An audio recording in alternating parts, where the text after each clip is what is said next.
हजारों घर तोड़े जाने हैं। यहां के लोग उत्तराखंड के हाई कोर्ट में मुकदमा हार गए हैं। रेलवे अपनी जमीन को खाली कराने का मुकदमा जीत गई है। इसके बाद इस जगह को खाली कराने का नोटिस भी दिया गया है। यह नोटिस अखबारों में भी छपा है कि रेलवे विभाग की जमीन पर जो भी अतिक्रमण किया गया है उसे 1 सप्ताह के भीतर खाली कर दें, वरना हाईकोर्ट के आदेश के अनुसार ध्वस्त कर दिया जाएगा। इस इलाके में अल्पसंख्यक समुदाय के लोग रहते हैं, मगर केवल वही नहीं रहते, बहुसंख्यक समुदाय के लोग भी रहते हैं। उनकी संख्या तुलनात्मक रूप से काफी कम है। अतिक्रमण के नाम पर वर्षों से रहते आए इन लोगों के घर अब टूट जाएंगे। यह बस्ती अवैध घोषित की जा चुकी है। वर्षों से रेलवे की जमीन के किनारे लोग बसते रहे हैं।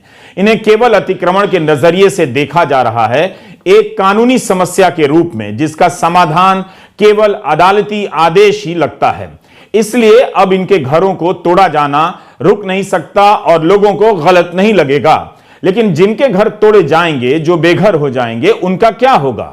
जब हमने स्थानीय अखबारों में छपी खबरों को पढ़ना शुरू किया तो इसका कोई जिक्र नहीं। इतने हजार लोग हटाए जा रहे हैं, उनके घर तोड़े जाएंगे, लेकिन उन्हें कहां बसाया जाएगा इसका कोई जिक्र नहीं।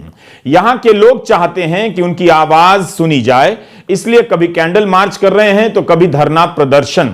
हल्द्वानी के इस इलाके में हाहाकार मचा हुआ है। अमीरों की बस्ती में भी अतिक्रमण है, मगर उनके इलाके में अतिक्रमण हटाने की ऐसी जल्दी बहुत कम दिखाई सुनाई देती है। गरीबों के घर अतिक्रमण और अवैध करार दे दिए जाते हैं। ऐसी बस्तियों को देखने का नजरिया हमारा इसी तरह बना दिया गया है। किसकी बस्ती टूटेगी इसे राजनीति भी तय करती है, और किसकी नहीं टूटेगी यह भी राजनीति तय करती है। कोर्ट के आदेशों से भी तय होता है। दिल्ली में जब लोगों ने कानून तोड़कर अपने घरों के ऊपर एक मंजिल और जोड़ ली तो डबल स्टोरी को मान्यता देने का लंबा आंदोलन चला और मान्यता दी गई। मगर राजनीतिक रूप से कमजोर और आर्थिक रूप से दुर्बल लोगों की बस्तियां कानून की चपेट में आसानी से आ जाती हैं। मध्य प्रदेश के खरगोन में हिंसा की एक घटना के बाद तुरंत अवैध बताकर बुलडोजर चला दिया गया। इस होड़ में उनका भी मकान गिरा दिया गया जिन्होंने प्रधानमंत्री आवास योजना के तहत घर बनाया था। दिल्ली के जहांगीरपुरी में भी अतिक्रमण हटाने की कवायद चल रही थी, मगर प्रशांत भूषण और दुष्यंत दवे जैसे वकील सुप्रीम कोर्ट चले गए। अतिक्रमण पर रोक लगी, गरीब लोगों के घर बच गए। क्या हल्द्वानी के हजारों लोगों का घर बच सकता है? याद कीजिए उस समय क्या हुआ। चीफ जस्टिस का आदेश था कि अतिक्रमण पर रोक लगे, मगर आदेश का पालन तुरंत नहीं हुआ। कारण बताया गया कि आदेश की कॉपी नहीं मिली है। दिल्ली में सुप्रीम कोर्ट है, दिल्ली में जहांगीरपुरी। जब वकील दुष्यंत दवे ने चीफ जस्टिस को जानकारी दी कि इससे गलत संदेश जा सकता है, तब चीफ जस्टिस ने सुप्रीम कोर्ट की रजिस्ट्री के अधिकारियों को आदेश दिया कि तुरंत अफसरों को आदेश के बारे में बताया जाए और अतिक्रमण हटाने की कार्रवाई रोकी जाती है। 2010 में सुदामा सिंह केस में दिल्ली हाईकोर्ट ने फैसला दिया कि किसी बस्ती को उजाड़ने के क्या नियम होंगे और उन्हें फिर से बसाना भी होगा। तब फिर यही हल्द्वानी में क्यों नहीं हो सकता है? इसके बिना वहां घर कैसे तोड़े जा सकते हैं? हल्द्वानी के हजारों घर तोड़े जाएंगे। इस सर्दी में जरूर इन्हें नोटिस दिया गया है, मगर 1 सप्ताह का नोटिस क्या काफी है? 2019 में दिल्ली हाईकोर्ट ने अजय माकन बनाम भारतीय संघ के केस में विस्तृत फैसला दिया है, जिसमें कहा है कि हटाने से पहले प्रभावितों को अपना पक्ष रखने का अवसर दिया जाएगा।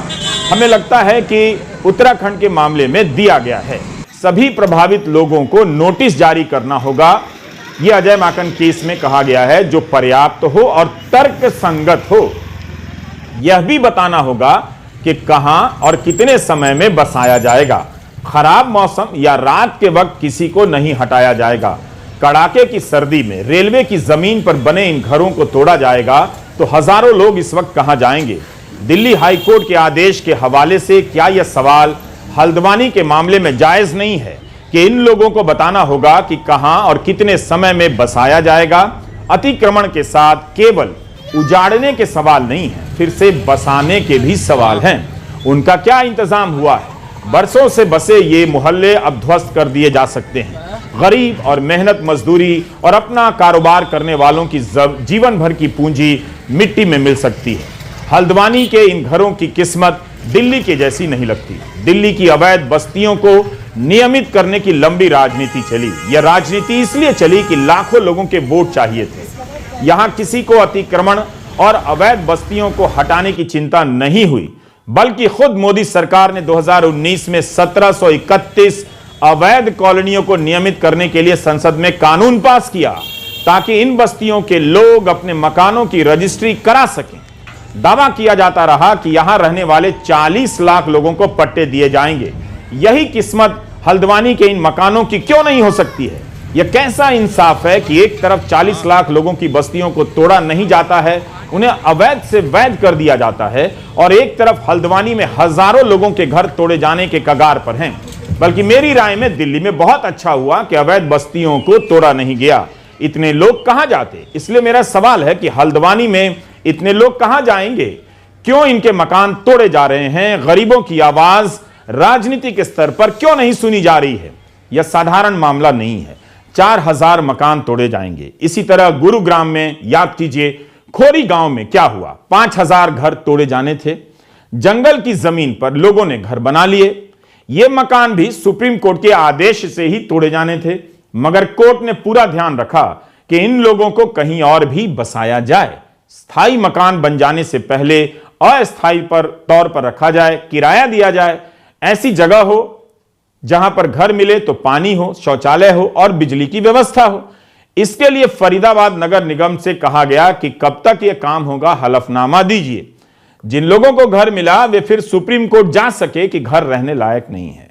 फिर भी इन लोगों को तुरंत बसाने पर भी जोर दिया गया। क्या हल्द्वानी में इसकी तैयारी की गई है कि हजारों घर तोड़े जाएंगे तो इन्हें सरकार कहां मकान देगी, कब मकान देगी, कहां पर फिर से स्कूल बनेंगे?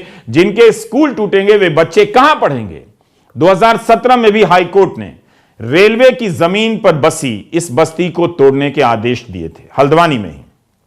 लेकिन उत्तराखंड सरकार सुप्रीम कोर्ट चली गई।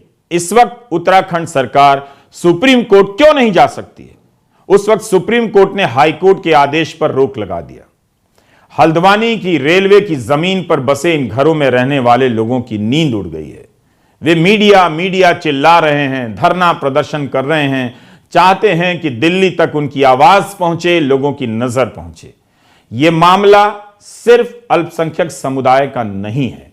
अगर आप इसे देश भर के स्तर पर देखें तो चाहे बहुसंख्यक हो या अल्पसंख्यक हो, अतिक्रमण हटाने के नाम पर उनके ही मकान शिकार होते हैं।